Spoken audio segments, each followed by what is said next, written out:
نحمده ونستعينه ونستغفره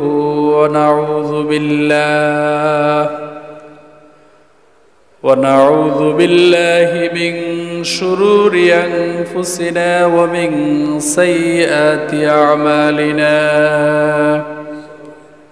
من يهده الله فلا مضل له ومن يضلله فلا هادي له ونشهد أن لا إله إلا الله وحده لا شريك له ونشهد أن سيدنا وحبيبنا ومولانا محمدا عبده ورسوله الذي أرسله بالحق بشيرا ونذيرا وداعيا إلى الله بإذنه وسراجا منيرا أما بعد فقد قال الله تعالى في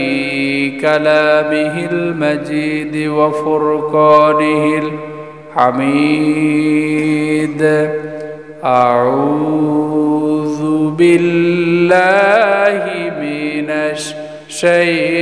الشيطان الرجيم بسم الله الرحمن الرحيم إن الله وملائكته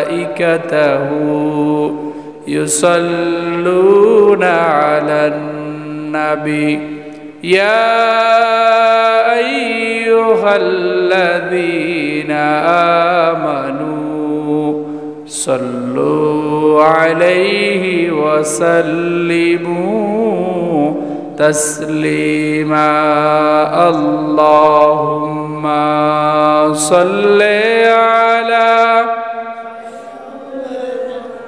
مولانا محمد وعلى آل سيدنا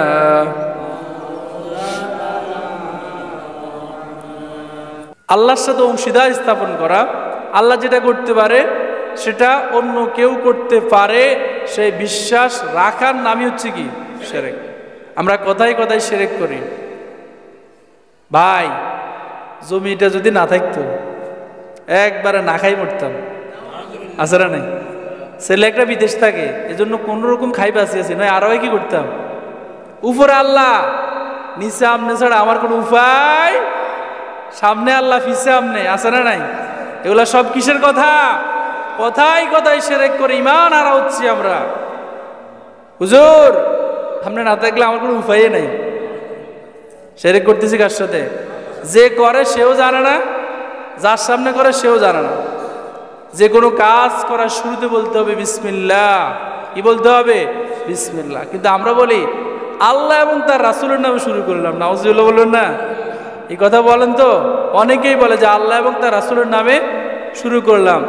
দোকানে ব্যবসা আল্লাহ এবং রাসূলের নামে, গাড়ি চালাই আল্লাহ এবং রাসূলের নামে, কৃষিকাজ করি, রুখতে গেলে আল্লাহ এবং রাসূলের নামে। আল্লাহর সাথে রাসূলকে একসাথে করলে কি হয়ে যাবে? শিরক হয়ে যাবে। এটা বলা যাবে? বলতে হবে আল্লাহর নামে শুরু করলাম, বিসমিল্লাহির রহমানির রহিম। তাহলে কথার দ্বারা শিরক কি জিনিস বুঝছেন তো? এই শিরক করলে কি হবে? এবার আপনাদেরকে বাস্তব কোরআন থেকে শোনাবো। আল্লাহ তাআলা আমাদেরকে কথাগুলো হৃদয় দিয়ে শোনার তৌফিক দেখ বলো না আমিন। এক নাম্বার হচ্ছে শিরক হচ্ছে সবচেয়ে ভয়ঙ্কর এবং মারাত্মক ধরনের জুলুম এবং অপরাধ। অপরাধের জগতে, গুনাহের জগতে যত ভয়ঙ্করতম গুনাহ আছে সেই গুনাহের নাম কি? শিরক। কিসের গুনাহ? শিরক। আল্লাহ সুবহানাহু ওয়া তাআলা কুরআনুল কারীমের সূরা লুকমানের মধ্যে আল্লাহ তাআলা বলতেছেন, হযরত লুকমান আলাইহিস সালাম তার ছোট্ট সন্তানকে কাছে ডেকে এনে তার ছোট্ট সন্তানকে উপদেশ দিতে গিয়ে বলেন, ইয়া ইউশরিক বিল্লাহ ইন্নাশ শিরকা লাযুলমুন আযীম। কার কথা? আল্লাহ তাআলা বলছেন, হযরত লোকমান আলাইহিস সালাম তার ছোট্ট সন্তানকে, কলিজার টুকরা সন্তানকে কাছে টেনে বলেন, ইয়া বুনাইয়া, হে আমার কলিজার টুকরা, নয়নের মণি, আমার প্রিয় পুত্র, জীবনে কোনো সময় আল্লাহর সাথে শিরক করিও না, কারণ শিরক হচ্ছে সবচেয়ে বড় জুলুম। নাউজুবিল্লাহ। আর আমরা ছোট ছোট বাচ্চাদেরকে ডেকে ডেকে শিরক শিখাই। লোকমান আলাইহিস সালাম শিরকে বলতেছে শিরক করা যাবে, আর আমরা শিরক শিখাই কিভাবে? বাচ্চার দাঁত পড়ে গেছে, এখন এই দাঁতটা হাতে দিয়ে বলে, ইঁদুরের গর্তের মধ্যে গিয়ে বলবা, ইঁদুর ভাই আমার মোটা দাঁতটা নাও, চিকন একটা দাঁত দাও। বলে কি বলে না? দাঁত কি ইঁদুরে দেয় নাকি আল্লাহ দেয়? তাহলে শিরক করলাম কার সাথে? করা যাবে? আল্লাহ হেফাজত করব না। আমি হযরতে আমর ইবনু মাসউদ রাদিয়াল্লাহু তাআলা আনহু থেকে বর্ণিত হাদিসের মধ্যে নবীজি বলেছেন, গুনাহের জগতে যত জঘন্য ধরনের অপরাধ আছে, এর মধ্যে সবচেয়ে ভয়ঙ্কর অপরাধ হচ্ছে শিরক করা আল্লাহর সাথে। অন্য হাদিসের মধ্যে এসেছে, আনাস ইবনে মালিক রাদিয়াল্লাহু তাআলা আনহু বলেন, রাসূলুল্লাহ সাল্লাল্লাহু আলাইহি ওয়াসাল্লাম বলেছেন, আকবারুল কাবাইরি আল ইশরাকু বিল্লাহি ওয়া কাতলুন নাফসি ওয়া উকুকুল ওয়ালিদাইনি ওয়া কাউলুজ জুরি আও ক্বালা ওয়া শাহাদাতুজ জুর। বুখারী শরীফের বর্ণনা। হযরত আনাস ইবনে মালিক রাদিয়াল্লাহু তাআলা আনহু বলেন, নবীজি বলেছেন, সবচেয়ে বড় অপরাধ হচ্ছে 1 নম্বরে আল্লাহর সাথে শরীক করা, 2 নম্বরে রিজিকের ভয়ে সন্তানকে হত্যা করা, 3 নম্বরে মা বাবার অবাধ্য হওয়া, 4 নম্বরে মিথ্যা কথা বলা অথবা মিথ্যা সাক্ষ্য দেওয়া।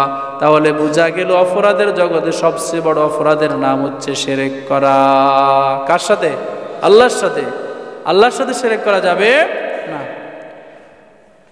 কুফর এবং শিরকের পাপ আল্লাহ তাআলা মাফ করবে না।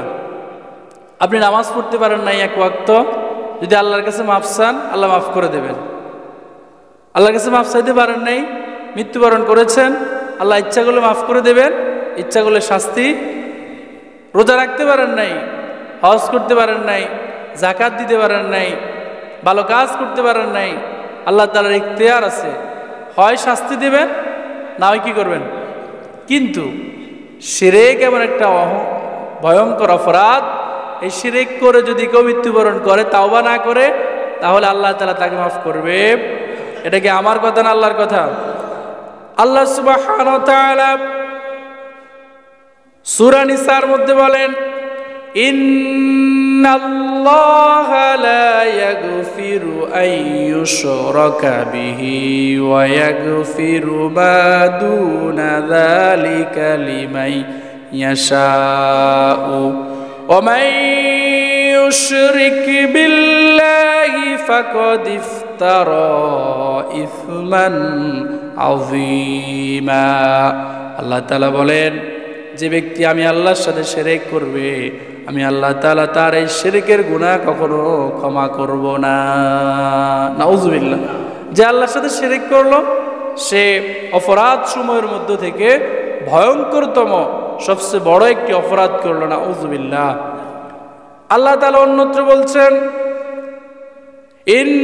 ইন্নাল্লাহা লা ইয়াগফিরু আন ইউশরাকা বিহি ওয়া ইয়াগফিরু মা দুনা যালিকা লিমান ইয়াশাউ ওয়া মান ইউশরিক বিল্লাহি ফাকাদ দাল্লা দালালাম বাঈদা। আল্লাহ তাআলা বলেন, যারা আমি আল্লাহর সাথে শিরক করবে, আমি আল্লাহ তাদেরকে মাফ করব না। যারা আমার সাথে শিরক স্থাপন করে, আমি আল্লাহ তাআলা তাদেরকে পথভ্রষ্ট করে দেই। নাউজুবিল্লাহ। যারা শিরক করে কার সাথে? এরা পথভ্রষ্ট, এরা উল্টাপাল্টা কথাবার্তা বলে। এরা হজ করতে গেলে শয়তানরা যখন কঙ্কর নিক্ষেপ করে, তখন সে বলে, লা ইলাহা ইল্লাল্লাহু ওয়াহদাহু লা শারীকা লা লাহুল মুলকু লাহুল ওয়া লাহুল হামদু ওয়া হুয়া আলা কুল্লি শাইইন কাদির। ওরা ওখানে গেলে এই কথা বলে, দেশে আসলে আল্লাহর সাথে শিরক করে, আছে না নেই? ওরা আল্লাহকে জীবনের সমস্ত ক্ষেত্রে আল্লাহ বলে মানে, আমার কথা বলে বোঝা যায় না? ওরা জীবনের সব ক্ষেত্রে আল্লাহকে কি মানে? উদা মিথ্যা কথা, মানে না, মানে না। একটু ঠান্ডা মাথায় চিন্তা করলে আপনি বুঝতে পারবেন আপনি কোন জায়গায় আল্লাহকে মানেন। আপনি নামাজ পড়তে আসছেন, আল্লাহকে মানেন, রোজা রাখেন, আল্লাহকে মানেন, হজ করেন, আল্লাহকে মানেন, জাকাত দেন, আল্লাহকে মানেন, কিন্তু আমাদের সমাজে বিচার ব্যবস্থায় কি আল্লাহকে মানা হয়? কোরআন শরীফের যে প্রায় 500 আয়াত, কত আয়াত? 500 আয়াত আল্লাহ তাআলা দিয়েছেন হুকুম আহকাম সম্পর্কে। আপনি তো সেটা মানেন না, এবং যে যারা মানে ওদের বিরুদ্ধে কথা বলে। তাহলে আপনার কি ইমান আছে? একটু ফরক করে দেখেন। ইমানের কষ্টি ফাতরে নিজের ইমানটাকে ঘষা মাজা দিয়ে দেখিয়েন আপনার কি ইমান আছে কিনা। এই জন্য আল্লাহ তাআলা সূরা ইউসুফের মধ্যে বলেছেন, মুসলমান অনেকে আছে যারা নিজেদেরকে মুসলমান দাবি করে কিন্তু আসলে তারা কি নয় মুসলমান। জন্ম নিবন্ধনে মুসলমান হওয়া সহজ, ভোটার আইডি কার্ডে মুসলমান হওয়া সহজ, কিন্তু আল্লাহর দফতরে মুসলমান হওয়া এত সহজ? মুসলমান হতে হলে পরীক্ষা দেওয়া লাগবে কি লাগবে না? প্রত্যেকটা জায়গায় পরীক্ষা দিতে হবে। আবু বকর, ওসমান, আলী, মক্কার টপ লেভেলের যারা বিজনেসম্যান ছিল, যারা ম্যাগনেট ছিল, শিল্পপতি ছিল যারা, ওরা ঈমান গ্রহণ করার কারণে নিজের মাতৃভূমি মক্কায় থাকতে পারে। ওরা মক্কা ছেড়ে, ব্যবসা ছেড়ে, রাস্তার পাশে জমি ছেড়ে, কোটি কোটি টাকার সম্পদ রেখে মক্কা ছেড়ে কোথায় যেতে বাধ্য হয়েছে? তার মানে বোঝা যায় মুসলমান হতে হলে অনেক ত্যাগ স্বীকার করা লাগে, এবং এই ত্যাগটা স্বীকার করেন কিনা সেটা দেখবেন কে? তাহলে যারা শিরক করে এদেরকে পথভ্রষ্ট করে দেন কে? যারা শিরক করবে ওদের জীবনের সমস্ত আমলকে ধ্বংস করে দেবেন কে? সূরার নাম সূরা জুমার, আয়াত নাম্বার 65। আল্লাহ সুবহানাহু ওয়া তাআলা বলেন, ওয়ালাকাদ উহিয়া ইলাইকা ওয়া ইলাল্লাযীনা মিন ক্বাবলিকা লাইন আশরাকতা লায়াহবাতান্না আমালুক ওয়া লাতাকুনান্না মিনাল খাসিরিন। কার কথা? আল্লাহ তাআলা বলছেন, বিশ্ব নবী জনাবে মুহাম্মদুর রাসূলুল্লাহ সাল্লাল্লাহু আলাইহি ওয়াসাল্লাম কি বলছেন? তিনি বলছেন, আপনার পূর্বে যত নবী রাসূল দুনিয়াতে এসেছে সবার প্রতি আমি যেই বার্তা দিয়েছিলাম আপনাকেও সেটা শুনিয়ে দিচ্ছি। সেটা হচ্ছে কি? লাইন আশরাকতা, নবী আপনি যদি জীবনের কোনো ক্ষেত্রে আমি আল্লাহর সাথে শরীক স্থাপন করেন, শিরক করেন, লায়াহবাতান্না আমালুক, আমি আপনার জীবনের সমস্ত আমলকে বরবাদ করে দেব। কত শক্ত কথা! আপনারা হয়তো এটাকে হালকাভাবে নিচ্ছেন। সাপোজ ধরুন আজকে আপনি ফজরের নামাজ পড়েন নাই, এখন যদি আমি মুয়াজ্জিন সাহেবকে এবং আমার প্রিয় ইমাম সাহেবকে জিজ্ঞেস করি, হুজুর এই যে আমার সামনে এতগুলো সুন্দর সুন্দর মুখওয়ালা মানুষ বসে আছে, দাড়ি টুপি জুব্বা পাগড়ি পাঞ্জাবি, এরা সবাইকে আজকে ফজরের নামাজ পড়ছে? হুজুর কি উত্তর হ্যাঁ দিবে না না দিবে? কথা বলে না, হ্যাঁ না না। এত মুসল্লি কি ফজরের সময় ছিল? সাপোজ উদাহরণ দেওয়ার জন্য বলতেছি, অনেকেই আজকে ফজরের নামাজ পড়েন নাই, জুমার নামাজ পড়তে আসছেন। এই যে ফজরের নামাজ পড়েন নাই, আপনার গুনাহ হয়েছে, কিন্তু আপনার যে বিগত দিনের 30, 40, 50, 60, 70, 80 বছরের আমল আছে এটা কিন্তু নষ্ট হয় নাই। এটা কি হয় নাই? কথা বোঝা যায়? নষ্ট এটা আছে। আপনি যে ফজরের নামাজ পড়েন নাই এর জন্য আপনার গুনাহ হয়েছে, অপরাধ হয়েছে, আপনি শাস্তি পাবেন। আবার যে আপনি জুমা পড়তে আসছেন এটার জন্য নেকি পাবেন। ফজরের জন্য শাস্তি, জুমার জন্য কি হবে? আগের আমল আছে না নাই? আপনি ধরেন যৌবনের উত্তেজনার কারণে জিনা করে ফেলেছেন, আপনার সমস্ত আমল ঠিক আছে, শুধু জেনার কারণে কি হবে? শাস্তি। কিন্তু আপনি শিরক করেছেন। কি করেছেন? কথা বলে না, কি করেছেন? আপনার বয়স 80 বছর, না বুঝে না জেনে অজ্ঞতা কারণে শিরক করেছেন। কার সাথে? আল্লাহ বলছেন শিরক করার সাথে সাথে তোমার জীবনের যত আমল ছিল সবগুলোকে আমি আল্লাহ তাআলা জিরো বানিয়ে দিব। নাউজুবিল্লাহ বলেন। এবার কি বুঝতে পারছেন শিরক কি ছোট গুনাহ না বড় গুনাহ? মোবাইল চালান না সবাই? স্মার্টফোন আছে তো সবার কাছে।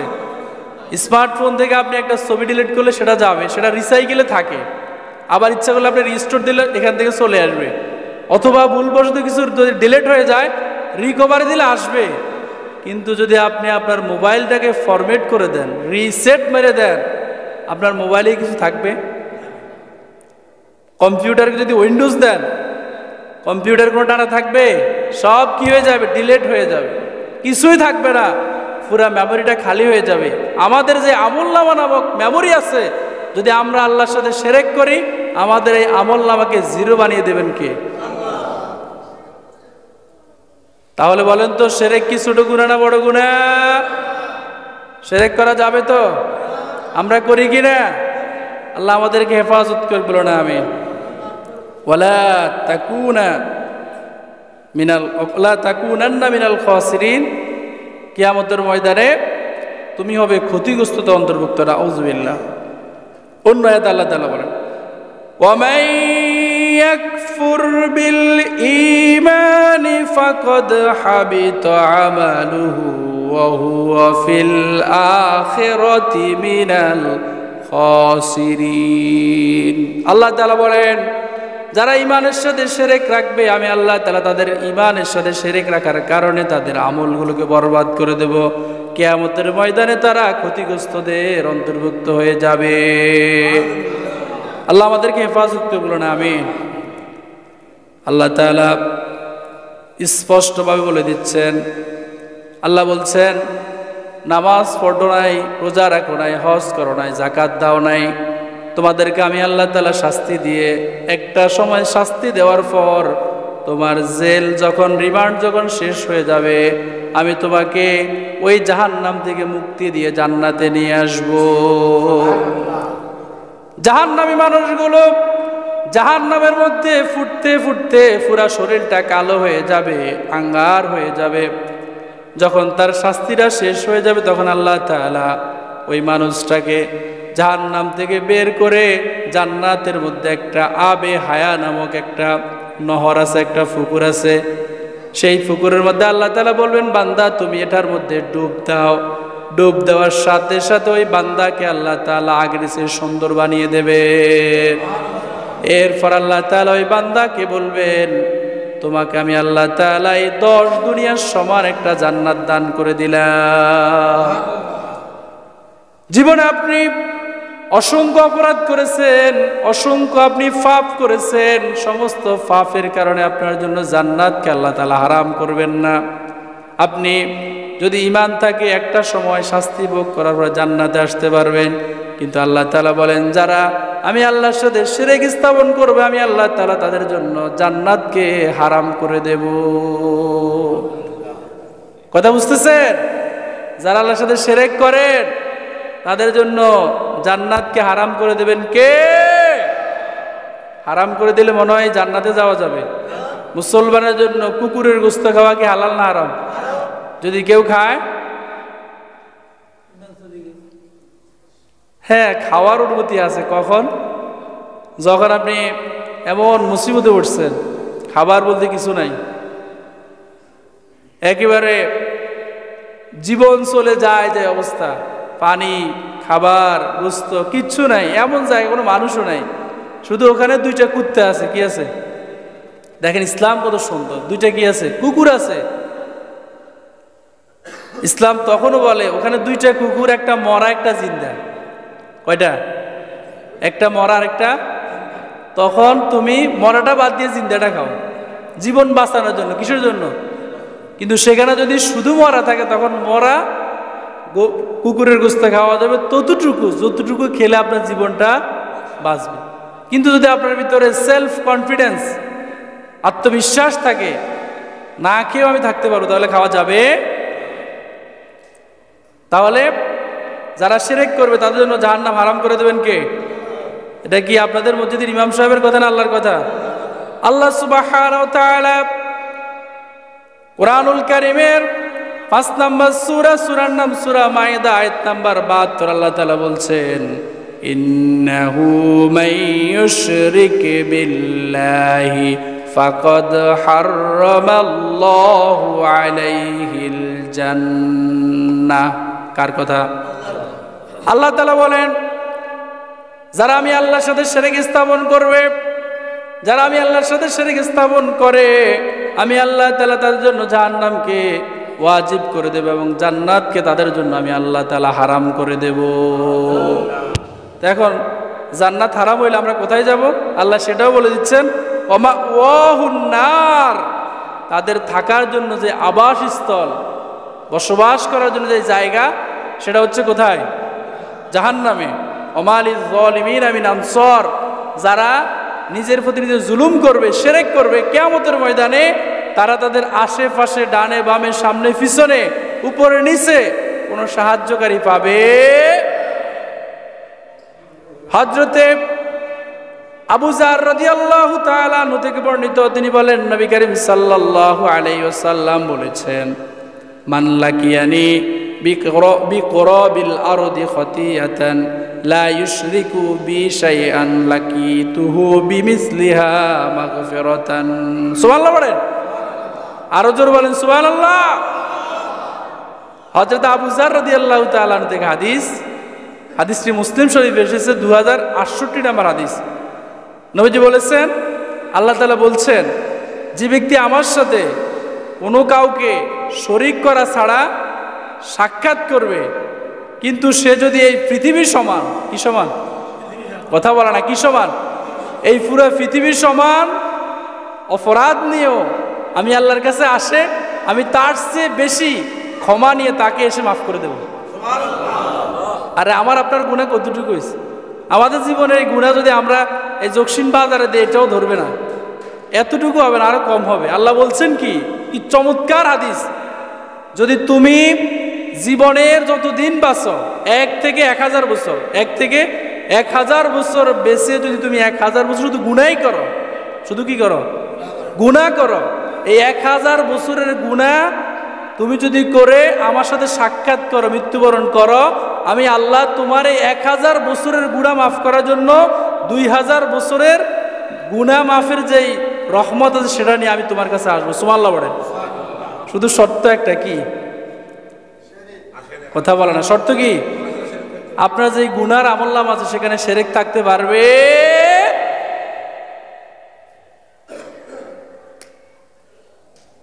আল্লাহ তাআলা এটা বরদাস্তই করতে পারে না, কারণ আমাদের রবকে, আমরা কার গোলাম? বান্দার ভাগ আল্লাহ তাআলা আর কাউকে দিতে চায়। আচ্ছা যুবক ভাইরা, তোমরা যারা আছো, যারা নতুন করে বিয়ে করছো, মাত্র 10 দিন বা 15 দিন হয়েছে, অনেক টাকা খরচ করে অনুষ্ঠান করে বিয়ে করেছ, করার পরে তোমার স্ত্রীর সাথে তোমার এত ভালো সম্পর্ক, কি চমৎকার সম্পর্ক, একজনের জন্য আরেকজন জীবন দিতে প্রস্তুত। 10-12 দিন পরে তুমি বাড়ির পাশ দিয়ে হেঁটে যাচ্ছ, হঠাৎ করে দেখতেছ তোমার ওই বউটা পাশের বাড়ির একটা ছেলের সাথে আড়ার উপরে দাঁড়ায় দাঁড়ায় দুষ্টুমি করতেছে, মজার মজার কথা বলতেছে। তোমার কাছে কেমন লাগবে? সহ্য কি হবে? কথা বলা সহ্য কি হবে? আরে অনেক মুরব্বীরা বলতেছে, হুজুর আপনি যুবকদেরকে বলেন কেন? এখন আমার স্ত্রীর বয়স 80 বছর, এখনো তার দিকে কেউ তাকাইলে আমি তার চোখ উপড়াই ফেলবো, আছে না নাই? তো সামান্য তোমার স্ত্রীর ভাগ যদি তুমি কাউকে দিতে পছন্দ না করো, সহ্য না হয়, আমাদেরকে বানিয়েছেন কে? সেই বান্দার ভাগ কি আল্লাহ কাউকে দেবে? এজন্য আল্লাহ তাআলা শিরকের গুনাহকে এত বেশি অপছন্দ করে। আল্লাহ তাআলা চান না আমার বান্দা অন্য কারো কাছে যাক, আল্লাহ চান বান্দা আমার কাছে আসুক। এজন্য শিরকের গুনাহ করা যাবে। আল্লাহ তাআলা অসংখ্য আয়াতে বলেছেন, হাদিসের মধ্যে রাসূল বলেছেন, আল্লাহ যেন আমাদেরকে এই গুনাহ থেকে বেঁচে থাকার তৌফিক দেখ, বলো না আমিন। সব সময় আল্লাহর কাছে দোয়া করবেন, আল্লাহ জীবনে যতদিন বাঁচিয়ে রাখবে আমাকে তুমি শিরকের গুনাহ থেকে হেফাজত করো। দুইটা গুনাহ যারা করবে এদেরকে আল্লাহ তাআলা আজকে মাফ করবেন। এক নম্বরে কি? সবাই বলতে হবে কি? 2 নম্বরে হিংসুক। সময় শেষ, একটা হাদিস বলে আমি আলোচনা শেষ করে দিচ্ছি। নবীজি বলেছেন, ইয়াকুম ওয়াল হাসাদা ফাইন্নাল হাসাদা ইয়াকুলুল হাসানাতি কামা তাকুলুন নারুল হাতব। তোমরা হিংসা থেকে বেঁচে থাকো, কেননা হিংসা তোমার নেকিকে এমনভাবে জ্বালিয়ে পুড়িয়ে কয়লা করে ছাই বানিয়ে দেয়, যেমনভাবে শুকনো একটা কাঠকে আগুনের মধ্যে দিলে সেই কাঠটা জ্বলে পুড়ে ছাই করে দেয়। নাউজুবিল্লাহ বলেন। এবার চিন্তা করেন, হিংসা করা যাবে তো?